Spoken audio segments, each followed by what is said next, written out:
Yes, JR. What is your rationale or your math or your thinking when you're adding an ADU to your property? Like, are you looking at a long, um, when you're going to get your money back, um, versus the expense? Like, what's your thinking or your math behind that? The math really, let's start at the beginning. It makes no logical sense as an investment. Okay, so people that buy a property out in California, they and add an ADU, they're really doing it for the enhanced resale value, right? So not the cash flow, but the resale value. I have a friend that I was actually in a mastermind with, and if you're interested in more information on that, I can connect you with him. His name is Alan Wu, and I will connect. He's on. I'll send you his social media because he posts a lot about how to do it as well. But he he talks about adding square footage to houses and adding ADUs. He does a lot of that, but it's primarily not for cash flow, although he does keep some for cash flow. But he does it with investors' money and gives them good returns from it. He's not getting a whole lot of returns himself, other than when it's time to sell. So it's really a resale play. And Got it. his whole, even when he does that, his holds are like 3 to 5 years. For me, I will tell you the apartment that's going to be in that, as it's going to be like a 4,200 square foot structure.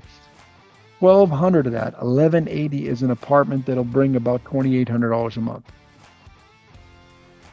And that'll more than cover the. I mean, I'm sitting in a house that's at a 2.8% interest rate, so that'll more than cover the mortgage for this house. That's my strategy, is to make this house have no mortgage, have it covered by that tenant, and that will be a tenant off the streets. It's not a granny flat. It's for someone that will rent there. The caveat for me is down below. I will have my inside structure to park my motorhome in, so it's not getting destroyed every day by the sun like it is now.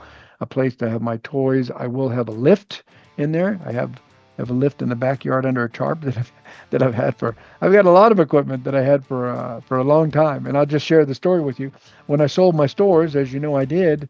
My buyer, and this is good information. My buyer didn't want all of the inventory. All right, they run a lot leaner on inventory. I know you're like me.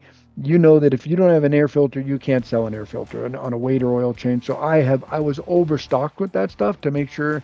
And the popular ones, I even had 2 and 3 of. Well, they don't run their business. That's not their concept, right? That's not how they do it. So they said, look, we'll give you X number of dollars for inventory, but we want you to lean it out. So I went back to my suppliers that stocked my shelves and said, look, I need to lean out. And they said, well, we're not going to give you cash. We're not going to give you cash for all these filters, man. We'll take it back, but we need to figure out, we can trade it towards auto parts that you're putting on cars. And I said, you know what I'd like to do? I'd really like to trade it out for equipment. So I started, and it turned out to be quite a bit of money that I would have eaten if I didn't do it this way. So I got the lift and the parts washers and the pressure washer and all the things that I needed to fill up my hobby garage with equipment. I already have it all in the garage of my house right now that I got from returning all those supplies. That makes sense? Got it. Yeah, Understood. yeah. So Thanks for that. yeah, you bet, man.